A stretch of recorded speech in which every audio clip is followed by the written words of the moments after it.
말씀은 열왕기상 18장 16절부터 24절까지입니다. 오바댜가 가서 아합을 만나 그에게 말하매 아합이 엘리야를 만나러 가다가 엘리야를 볼 때에 아합이 그에게 이르되 이스라엘을 괴롭게 하는 자요 너냐?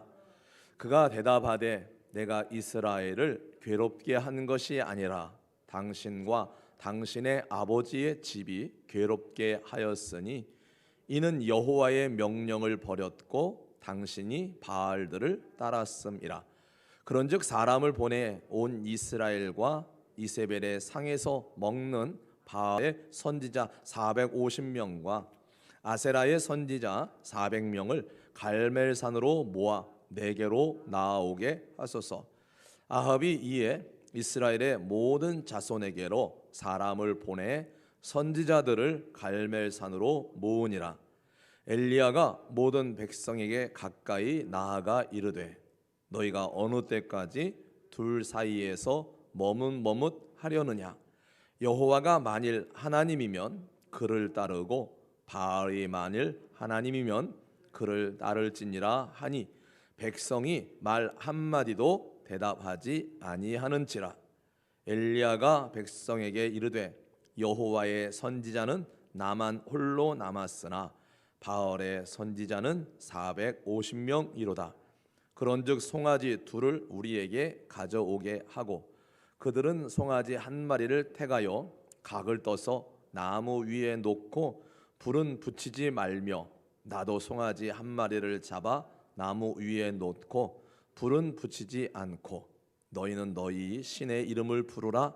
나는 여호와의 이름을 부르리니 이에 불로 응답하는 신 그가 하나님이니 백성이 다 대답하되 그 말이 옳도다 하니라.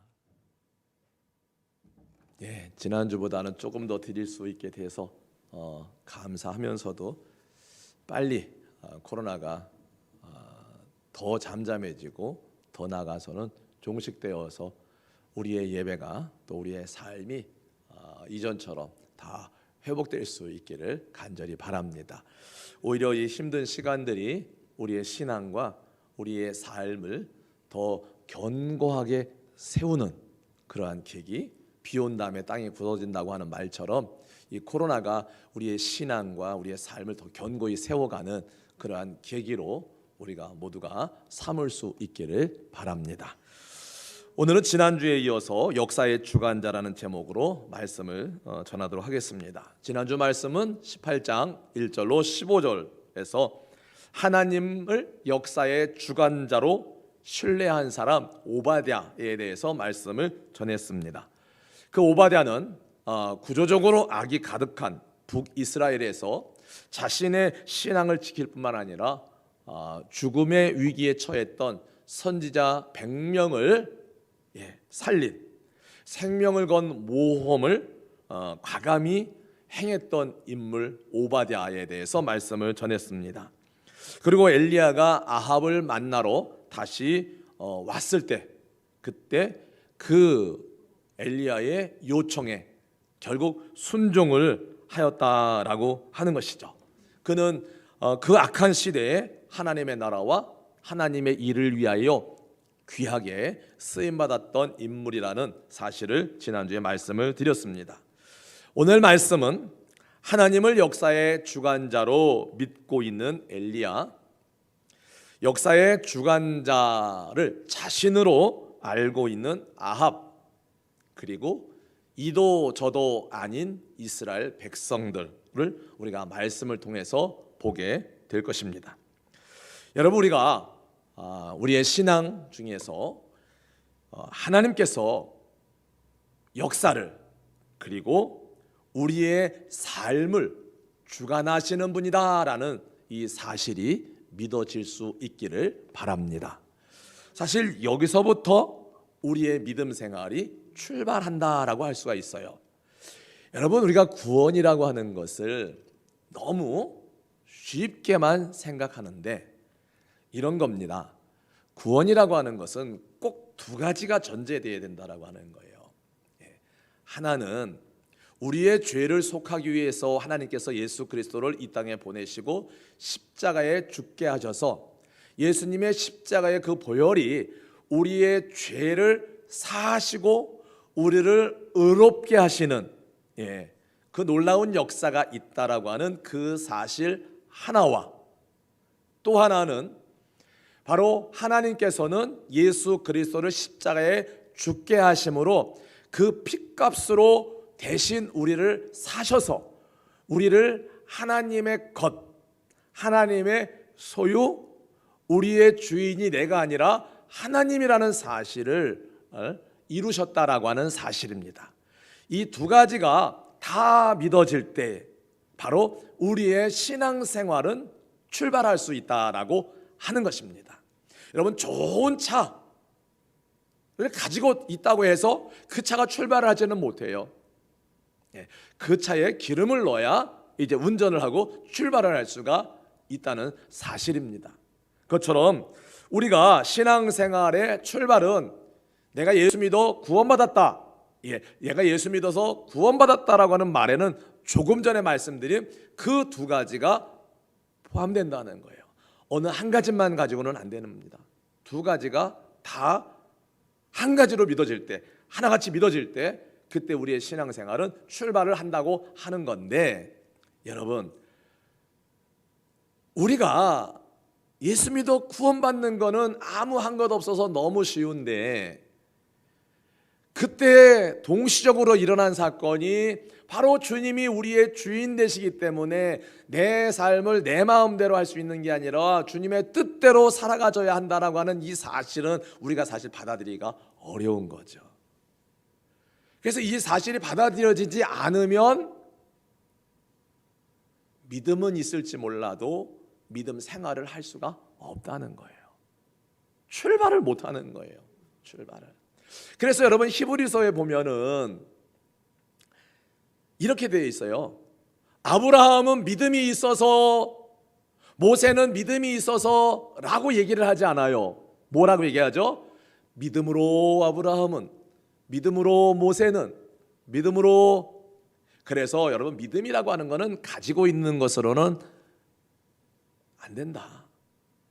믿음을 가지되 그 믿음을 뭐 해야 돼요? 써야 된다는 거예요. 써야 믿음 생활이 시작되는 거예요. 안 쓰면 소용이 없어요. 안 쓰면. 그래서 우리 함께하는 교회 모든 성도들에게 이 믿음이 있기를 바랍니다. 역사의 주관자, 내 인생을 주관하시는 분이 우리 하나님이시라는 이 사실이 믿어지기를 주의 이름으로 축복합니다. 그래야 된다는 거예요. 그래야 우리가 믿음으로 승리하는 삶을 살아갈 수 있습니다. 엘리야 선지자가 활동하던 시대에 북왕국 이스라엘은 참으로 악하고 한심한 상황 가운데 있었습니다.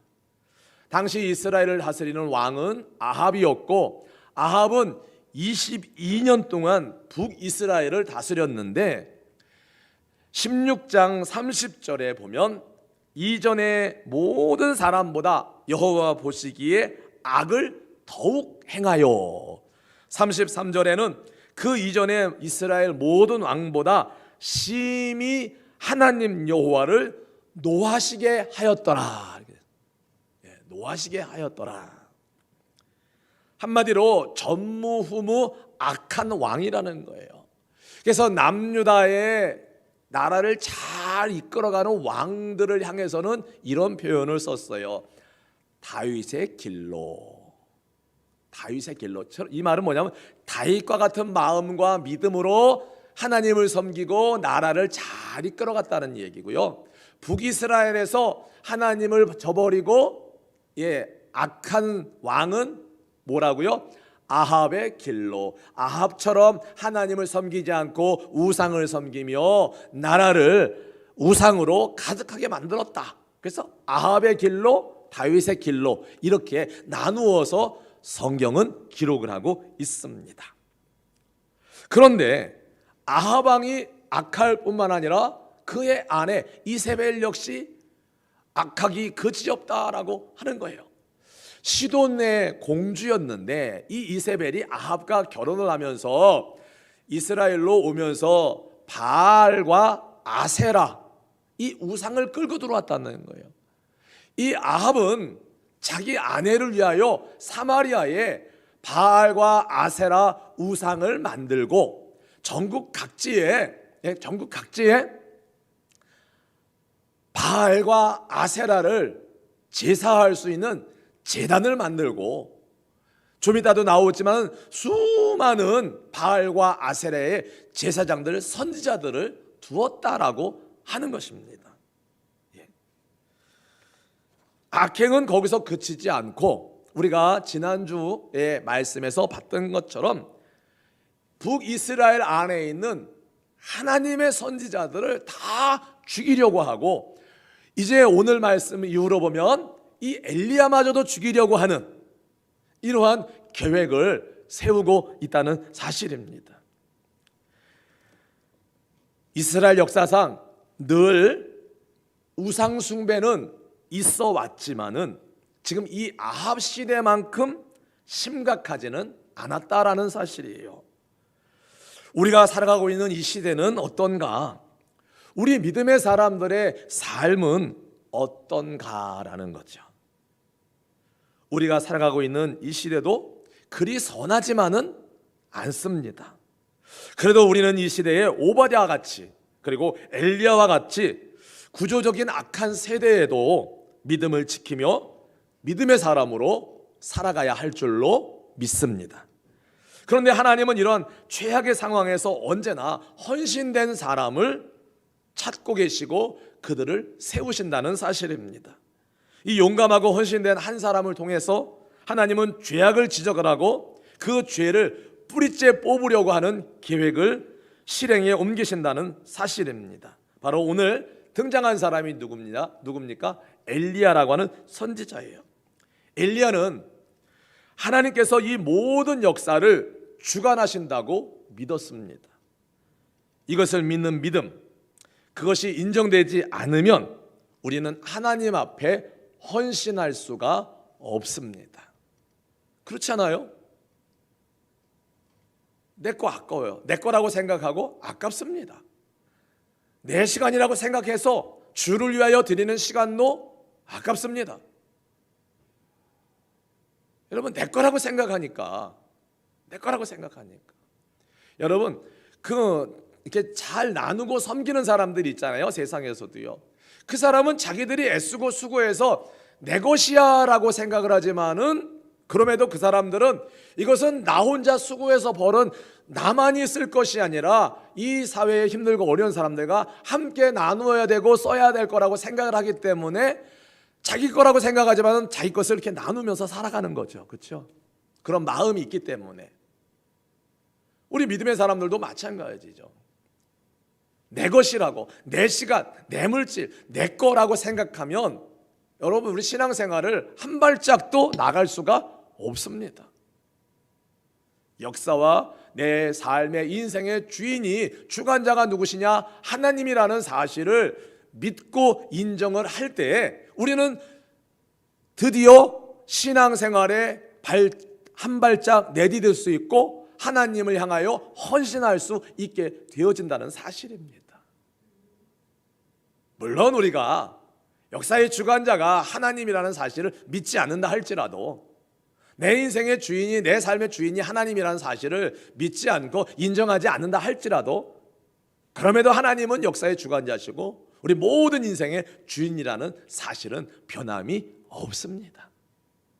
그러니까 변함이 없는데 왜 굳이 우리가 인정을 하지 못할까? 그것은 아직도 우리 안에 깨어지지 않고 버리지 못한 옛사람이 그대로 남아있기 때문에, 그것을 자꾸 버려야 되는데 뭐 좋은 거라고. 제가 지금 생각하고 있는 게 뭐냐면요, 목양실에 있는 책들을 좀 버려버리려고요. 보지도 않고, 보이지도 않아요. 문 닫아놔가지고 속에 있어서 보지도 않고, 보이지도 않고, 보지도 않고, 그리고 또 이미 봐서 더 이상 볼 필요도 없고, 그런 책들을 싹 좀 버려버리려고요. 버리고 좀 새로운 것들, 필요한 것들, 이런 것들로 좀 다시 채워 넣으려고 그래요. 버리지 않으니까 들어오지를 않는 거예요. 버리지 않으니까 새 것이 들어올 자리가 없는 거예요. 그래서 책을 좀 사면은요, 그냥 바닥에 책상 위에 여기저기 그냥 얹어져 있는 거예요. 바로 그렇지 않을까요? 내 안에 있는 옛사람을 버려버리지 않으면 새 사람, 하나님이 주시고자 하는 새로운 것들, 은혜들, 이런 것들이 들어와 있을 자리가 없는 거예요. 그래서 우리 그런 얘기 하잖아요. 이사 가면 이것도 버려야 되고 저것도 버려야 되는데 결국 이사 가서 보면 다 끌어안고 왔어요. 그렇죠? 별로 버린 거 없어요. 예. 그러니까 우리 신앙생활도 그렇다는 거예요. 버려야 되는데 내 신앙생활에 내 삶에 별로 도움도 안 되고 도움이 전혀 안 되는 것들도 있는데 우리가 끌어안고 살아간다는 거죠. 예. 그것 중에 하나가 뭐냐면 우리들의 그 고집이라고 하는 거예요. 그 과거의 그 고집. 예. 특별히 여러분, 좋지 않은 생각들은 오래 가지고 있으면 힘들잖아요. 예. 그런 것들은 좀 버려버리고. 예. 이 엘리야는 사실 예수님께서 제자들 3명과 함께 변화산상에 올라가셨을 때 나타났던 인물 중에 하나죠. 엘리야, 그렇죠? 모세와 함께 등장할 정도로 정말 이스라엘의 모든 선지자들을 대표할 만한 선지자, 바로 이 엘리야라고 하는 사람이에요. 따라서 아합과 이세벨은 이 엘리야를 제거하려고 무진 애를 씁니다. 엘리야만 없어지면 하나님의 선지자들을 싹 쓸어버릴 수 있다고 생각을 했던 거예요. 다시 말하면 이 북이스라엘이라는 땅에서 하나님을 싹 몰아낼 수 있다고 생각을 했던 거죠. 17장 1절에서 엘리야가 아합에게 내가 섬기는 이스라엘의 하나님 여호와께서 살아계심을 두고 맹세하노니 내 말이 없으면 수년 동안 이 땅에 비도 이슬도 내리지 않을 것이다 라고 엘리야가 아합에게 선포를 하고 잠시 아합을 떠났다가 다시금 이제 오늘 18장에 들어오면서 이 엘리야가 아합 앞에 등장하는 그러한 모습입니다. 16절 후반부부터 17절 말씀에 보면 이렇습니다. 아합이 엘리야를 만나러 가다가 엘리야를 볼 때에 아합이 그에게 엘리야에게 이르되 이스라엘을 괴롭게 하는 자요 너냐? 이렇게 얘기를 하죠. 아합은 엘리야 때문에 지금 이스라엘의 땅에 비가 3년 동안 내리지 않았다고 생각을 하는 거예요. 기근의 원인이 엘리야에게 있다고 말하고 있습니다. 그래서 너가 이스라엘을 고통스럽게 괴롭게 하는 사람이냐? 이렇게 말하고 있는 거예요. 다시 말하면 엘리야 너 때문에 지금 북이스라엘이 이렇게 고통 중에 있다. 이렇게 말하는 거예요. 여러분, 그럴 때 엘리야가 18절에서 이렇게 대답을 하죠. 18절 말씀을 우리가 같이 읽겠습니다. 18절입니다. 시작. 그가 대답하되 내가 이스라엘을 괴롭게 한 것이 아니라 당신과 당신의 아버지의 집이 괴롭게 하였으니 이는 여호와의 명령을 버렸고 당신이 바알들을 따랐음이라. 여러분, 내가 이스라엘을 불행과 고통 속으로 빠뜨린 것이 아니라 왕 당신 그리고 당신의 집안 때문이다. 왕이 주님의 계명을 버렸고 하나님을 섬겨야 되는데 바알 우상들을 섬겼기 때문에 하나님께서 그 우상 숭배에 대한 징계로 하나님이 기근을 내리신 거다. 그러니까 이스라엘을 괴롭게 하는 사람은 내가 아니라 바로 당신 아합이다라고 말하고 있는 거예요. 아합 당신은 지금 나 때문에, 물론 엘리야가 17장 1절에서 비도 이슬도 없을 거라고 선포를 했어요. 그러니까 엘리야 너 때문에 이스라엘이 고통 중에 있다고 말을 하지만은 실상은 아합과 그의 가문이 하나님을 버리고 우상을 섬겨서 이렇게 하나님의 징계가 임한 것이다라고 말하고 있는 것이죠. 문제의 본질을 제대로 알지 못하고 있는 것이고, 아합이 자기의 죄도 깨닫지 못하고 있고, 그 모든 것을 오히려 남의 탓으로만 돌리고 있는 그러한 모습입니다. 우리도 한번 생각을 해보시죠. 이러한 아합의 모습에서 우리의 모습이 비춰지고 있는 것은 아닌가? 내가 잘못한 것은 생각하지 않고 자꾸 남에게만 탓을 돌리고 있는 이러한 모습들.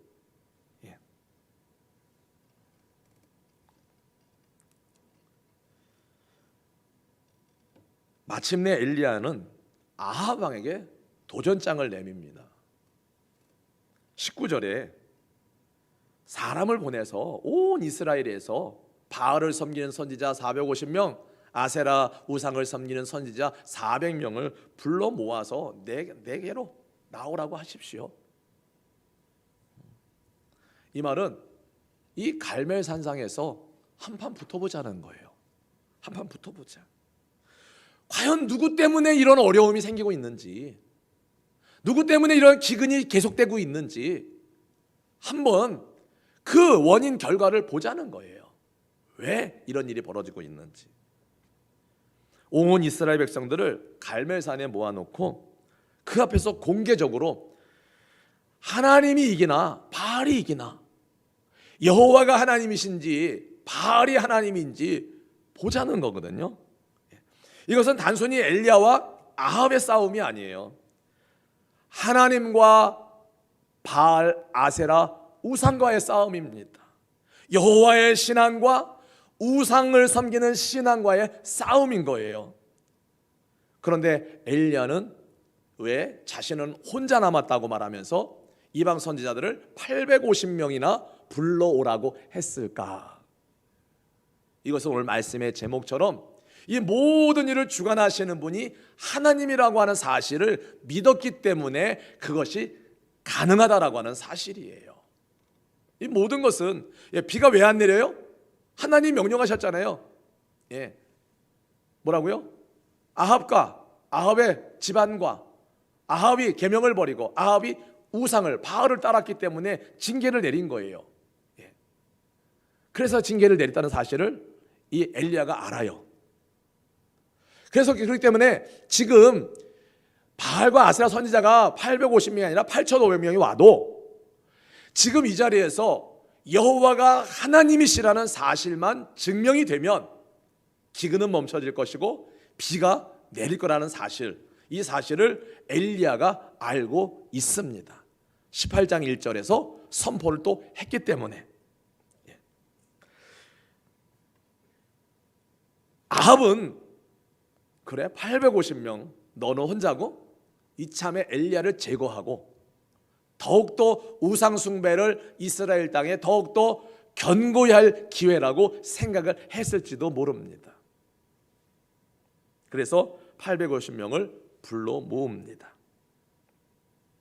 아마 근데 그 중에 누구도, 그 갈멜산에 모인 그 누구도 이 싸움이 엘리야와 우상 선지자들의 싸움이 아니라 여호와 하나님과 바알, 아세라 우상의 싸움인 것을 눈치채지 못했을 것입니다. 이것을 깨달아 알 만큼 깨어있는 사람이 없었기 때문입니다. 단순히 누가 이길까? 그때 엘리야가 거기 모인 사람들 중에 이스라엘 백성들에게 이야기를 합니다. 거기는 많은 사람들이 모였겠죠. 아합 왕도 있었고, 그 다음에 아합의 왕의 신하들도 있을 거고, 그 다음에 바알과 아세라의 선지자들 850명도 있고, 그것을 보려고 하는 이스라엘 사람들도 또 모여 있을 것이고, 그때 엘리야가 백성들에게 이야기를 합니다. 21절입니다. 시작. 엘리야가 모든 백성에게 가까이 나아가 이르되 너희가 어느 때까지 둘 사이에서 머뭇머뭇하려느냐? 여호와가 만일 하나님이면 그를 따르고 바알이 만일 하나님이면 그를 따를지니라 하니 백성이 말 한마디도 대답하지 아니하는지라. 너희가 언제까지 나누어진 두 의견, 다시 말하면 언제까지 너희들이 두 마음으로 나누어져서 너네 마음이 나뉘어져서 이쪽일까 이쪽일까 머뭇머뭇거리지 말라는 거예요. 이거는 이런 뜻이에요. 너희가 하나님과 바알이라고 하는 두 개의 목발을 짚고 쩔뚝쩔뚝거리고 있다라고 하는 그런 뜻을 가지고 있어요. 여러분, 이렇게 높은 힐을 신고 굽이 없는 단화를 신고 여러분 한번 걸어보세요. 쩔뚝쩔뚝 하겠죠? 어쩔 수 없이요. 지금 그 모습을 표현하고 있는 거거든요. 여호와 이 상황에서 여호와 하나님이 역사의 주관자이심을 믿는다면 결단할 수 있습니다. 그러니 상황이 문제가 아니라 믿음이 문제인 거예요. 역사의 주관자가 하나님이시라는 믿음. 지금 이스라엘에 3년 동안이나 가뭄이 계속되고 있는데 그것은 하나님에게서 멀어진, 즉 여호와를 하나님으로 섬기지 않고 바알을 믿고 따르는 이스라엘에 대한 하나님의 징계라는 사실. 그러면 여러분, 우리가 성경의 역사를 보면 이스라엘 백성들이 어떠한 죄를 짓고 우상을 섬겼다 하더라도 백성들이 전심으로 회개하며 하나님 앞으로 돌아오면 하나님은 언제든지 그들을 회복시키셨다는 사실을 우리는 말씀을 통해서 잘 알고 있어요. 그렇기 때문에 오늘 이 현장에서도 이스라엘 백성들이 하나님께서 역사의 주관자라는 사실을 엘리야처럼 받아들이고 하나님께로 나가면 하나님은 기근을 멈추시고 비를 주실 거라는 사실입니다. 그러니까 뭐가 문제예요? 상황이 문제가 아니라 믿음이 문제라는 거예요. 우리는 언제든지 문제를 먼저 제기하죠. 내가 믿음 없는 것을 말하지 않고 이래서 저래서 우리는 그것 먼저 말을 하죠. 신앙도 그러니까 마찬가지라는 얘기죠. 주저하다가 손해볼까 봐 아니면 겁이 나서 그것도 아니면 이쪽 눈치 살피다가 결단하지 못하고 기회를 놓쳐버리는 이러한 일들이 얼마나 많이 있습니까? 그래서 우리가 또 하나 볼 수 있는 건 사도행전 4장에 보면 베드로와 요한이 복음을 전하다가 붙잡혀 오잖아요. 그래서 제사장들과 성전 맡은 자와 사두개인들이 그렇게 얘기를 하죠. 이제 너희들은 도무지 예수의 이름을 말하지도 말고 가르치지도 말라. 이런 명령 아닌 명령을 하죠. 그때 베드로가 대답을 하죠. 하나님 앞에서 너희 말을 듣는 것이 하나님의 말씀을 듣는 것보다 옳은지 니들이 한번 판단해봐라. 오히려 질문을 하고 있어요. 너네들 말을 듣는 것이 맞는 건지 하나님 말씀을 듣는 것이 맞는 건지 너네들이 한번 생각해봐라. 너희들은 어떤 게 맞다고 생각하니? 이렇게 질문을 하고 있는 거거든요. 오늘 본문 앞에 보면 오바댜라는 사람이 나왔죠. 가장 악한 아합 왕의 관리였지만은 여호와를 지극히 경외하는 자라고 말씀을 하고 있습니다. 이세벨이 선지자들을 죽이려고 할 때 선지자 100명을 50명씩 나누어주고 굴에 감춰두고 그들에게 떡과 물을 공급해 줬습니다. 그러한 악한 상황 가운데서도 하나님 편에 섰던 사람이 오바댜라고 하는 사람이에요. 오늘 본문에서 비겁한 이스라엘 백성들을 향해서 어쩌면 여기 있는 우리들을 향해서 엘리야 선지자는 말하고 있는지도 모릅니다. 이 비겁한 자들아, 언제까지 너희가 하나님과 우상, 하나님과 세상 사이에서 신앙과 세상 가치 가운데서 어느 때까지 머뭇거리겠느냐. 여러분, 이런 말씀은 자주 드렸어요. 언제까지 코로나 핑계대고 예배드릴 생각하지 않고 언제까지 코로나 때문에 이러고 있을 거냐라는 말씀을 자주 드렸습니다. 여러분, 어쩌면 이 엘리야가 이스라엘 백성들에게 언제까지 너희들이 그렇게 머뭇머뭇거리겠느냐라고 말하고 있는 것처럼 하나님께서는 이 시간 이 말씀을 통해서 우리에게 언제까지 그렇게 세상과 신앙 사이에서 머뭇거리겠느냐라고 우리에게 질문하고 있는,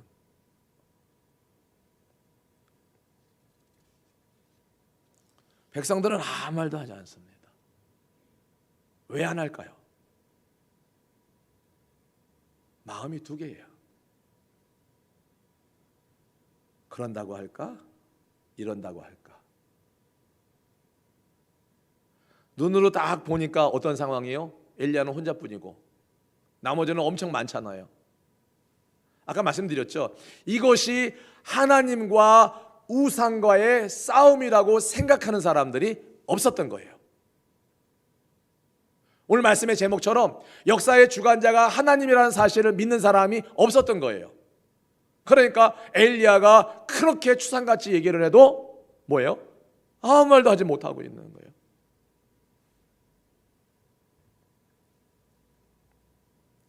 (27절) 말씀을 보면 정오에 이르러도 그 바알과 아세라 선지자들이 그렇게 부르짖고 외치고 해도 그들이 믿는 신이 대답을 하지 않아요.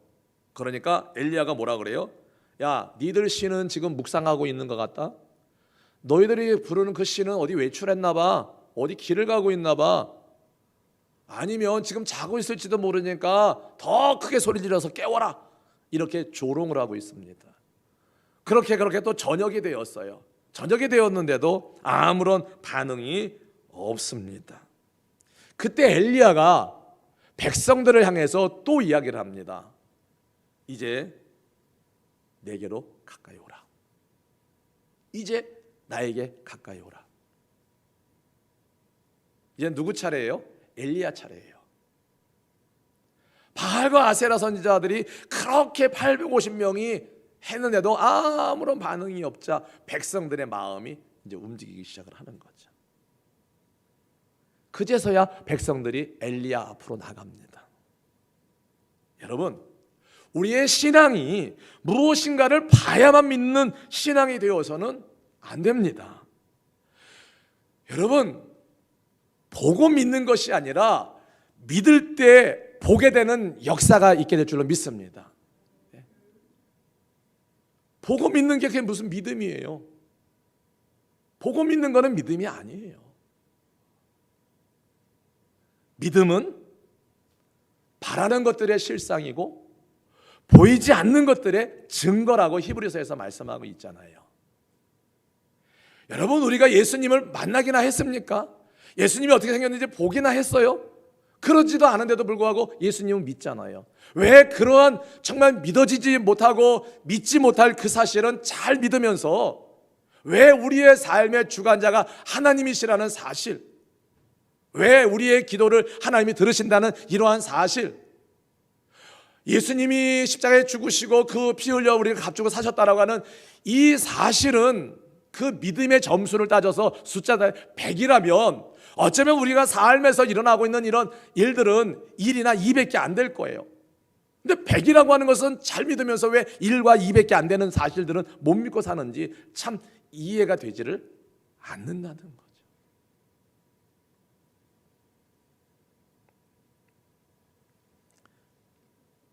예수님께서 도마에게도 말씀을 하셨죠. 부활하신 주님이 오셔서 도마가 내가 눈으로 보기 전에는 못 믿어, 이러니까 예수님이 오셔서 야 봐, 하지만 네가 본 거로 믿느냐? 봤기 때문에 믿냐? 보지 않고 믿는 자가 복이 있어. 보지 않고 믿는 자가 바로 믿음을 말씀하고 있는 거죠. 이러한 믿음은 역사의 주관자 주님께서 모든 것을 주관하고 계신다는 사실을 믿어야 가능하다라는 사실이에요. 이 850대 1의 싸움의 결과는, 기도의 대결의 결과는 우리가 다 알고 있습니다. 엘리야가 하나가 죽은 게 아니라 850명이 다 죽게 되잖아요, 그렇죠? 그러니까 그 엘리야는 여호와 하나님이 역사를 주관하시고 이 모든 일을 주관하신다는 사실을 믿었기 때문에 오히려 바알 한 명, 아세라 선지자 한 명씩만 오라고 하십시오. 그래도 2대1이잖아요, 그렇죠? 근데 그게 별로 중요한 게 숫자가 중요한 게 아니에요.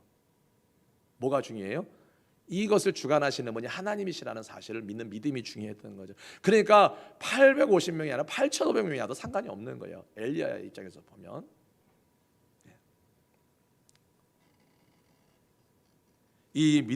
이러한 믿음이 이 어려운 시대를 살아가는 우리들의 믿음이 되기를 바라고요.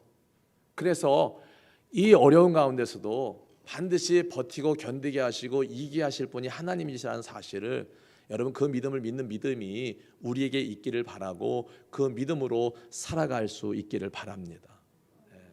믿음으로. 믿음만 가지고 있으면 소용이 없어요. 아무 소용이 없습니다. 믿음으로, 가지고 있는 믿음을 써야 역사가 일어나는 거예요. 써야.